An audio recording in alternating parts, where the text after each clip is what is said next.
get a spoon. Okay, now, so the first thing I'm just going to take that, this is real butter, right there. So you take that real butter and put it in there. Okay, so that's good. A piece of that bread. Take some of that butter. Bad. So good. Okay, now you take a little bit of this canola light. There you go. Okay, put that in there.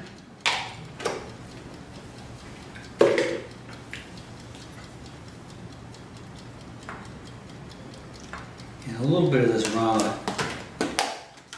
Just a little bit of that. Just a little right there. Okay, fill that up.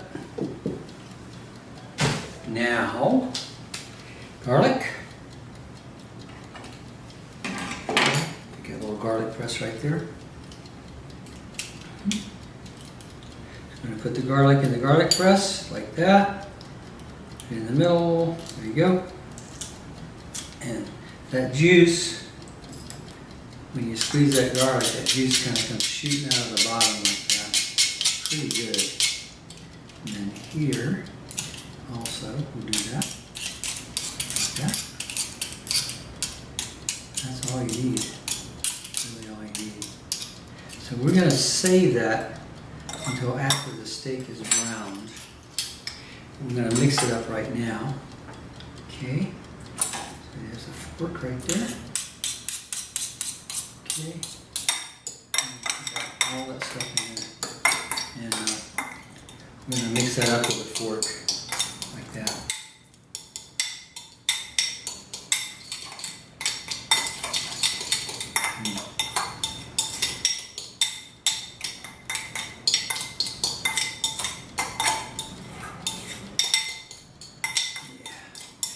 Excellent. It's going to be just excellent. Yeah. Okay. So now take off the fork here, a little bit of that. Now we take the back of the spoon, like that.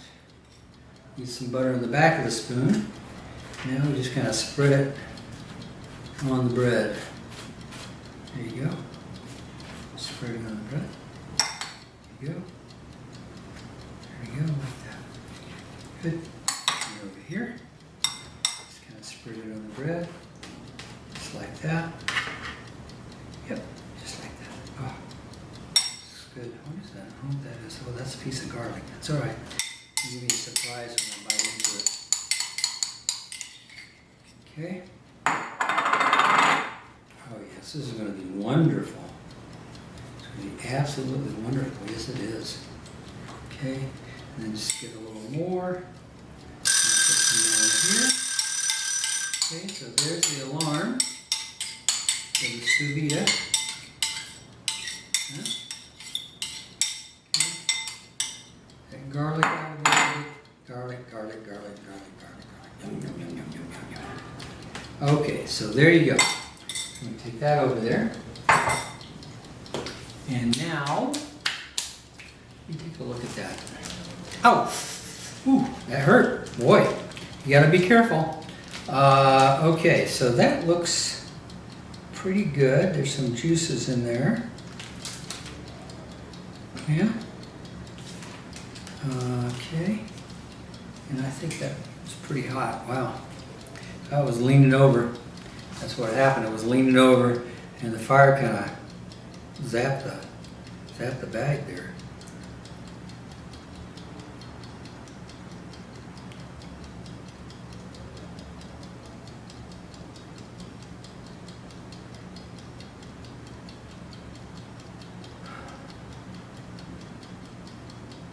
Yeah, so we're up to 140.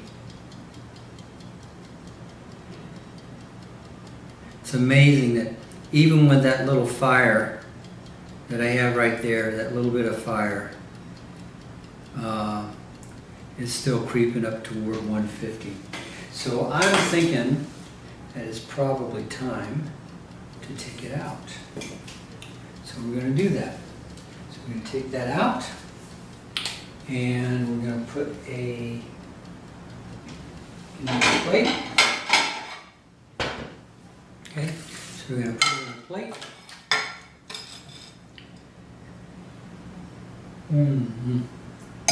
Delicious. We'll turn the fire off there. Okay. Shake it out a little bit. And here. I'm going to reach in there with this fork. And pull that steak out like that. There you go. So you can kind of take a look at it. It's covered in stuff, you know, it looks like pretty good. There's not too much juice in there. Oh, that bag is hot. Wow. Okay, so anyway, so you kind of see what it looks like right there. So now what we're going to do, I'm going to take this pan off of here. Gotta be real careful with hot water and stuff like that. All those dishes like it. Okay, and I'm going to take this cast iron pan. Took me a long time to find one of these down here. And I'm going to turn that all the way up, that puppy all the way up, and get that really, really hot. You can see there's not a lot of liquid on there. So normally what you would do is you just dry it off. So let's take all this stuff out here. There we go. Clean this up a little bit. Yeah. Not bad, not bad. Okay. So, sous vide cooking is really good for chicken too. You want it a little hotter, maybe like 150, 160. You can go online and there's charts about how long to cook something sous vide at a little temperature. Now I kind of screwed up. I had to let the bag lap over the side of the pot, and so the fire kind of, because a lot of the fire was exposed on the side of the pot, even though it was very small, it still kind of heated up the bag and burned me a little bit. But that's, you know, getting burned, cutting yourself. I mean, that's kind of like part of being a cook. Not a good part, but it doesn't happen all the time, but it does happen, and actually it happens. Okay, and it happened. Oh, anyway, very good. So I'm letting this pan here get really, really, really hot. Okay, and got this spatula, metal spatula. Take that plastic spatula away. Yeah, that's good. Okay. Getting hot? Not yet. Okay, so what we're going to do here, I'm going to cut this bread into quarters. So we have that little piece of bread now. I spread all that stuff on there. So I'm going to cut it into quarters. And what I'm going to do is I'm going to cook the steak, right? I'm just going to sear it, right? I'm going to sear the steak. Maybe a minute on one side, a minute on each side. And get that really, really hot, okay? And then the next thing I'm going to do,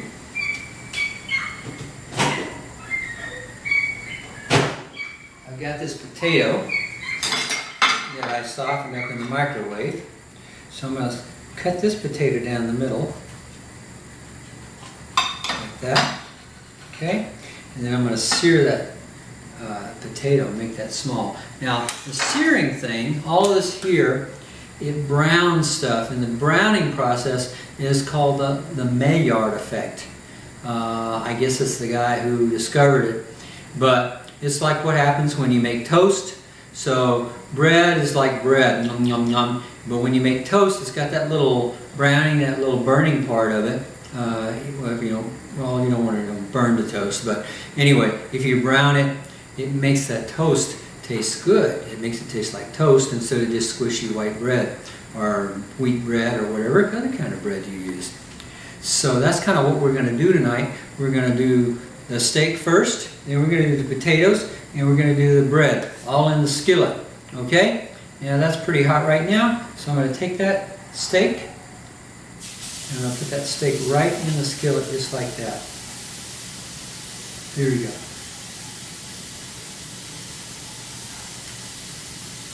And it's still pretty rare, but it's going to be fine. By the time we cook it, it'll be just fine. It's a little piece of filet mignon, or in Colombia they call it lomo fino. And the thing about the meat here is most of the meat is grass-fed. So it's very lean.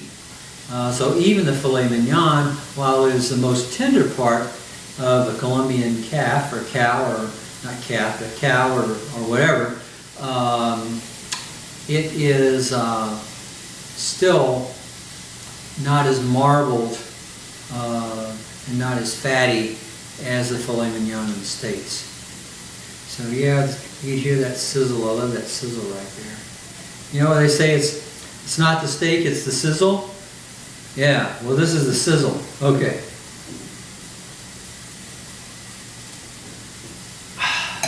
Oh, it's so good. It's going to be so good when I eat it. Yes, it is. And how are we doing? So I think I'm going to turn this right now.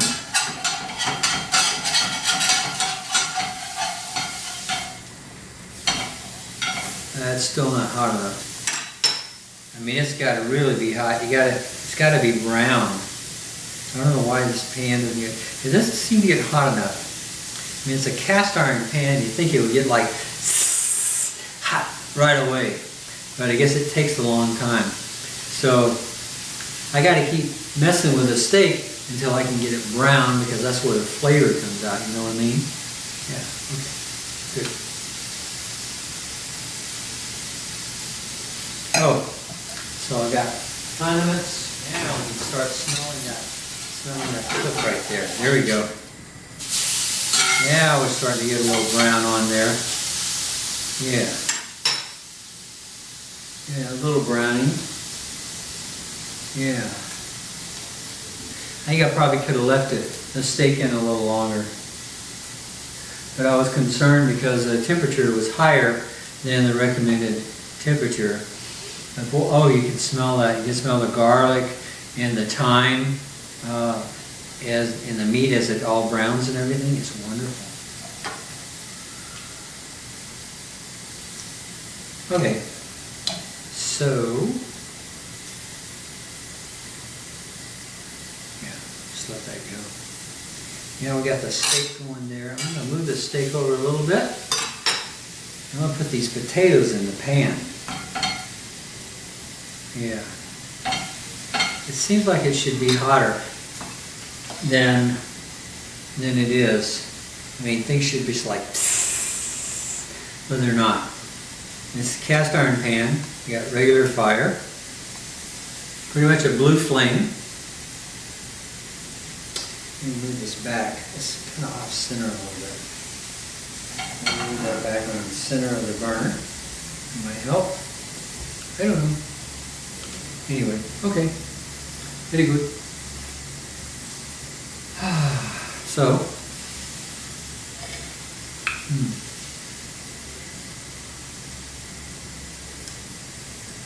I'm doing that a whole lot longer than 2 minutes, huh?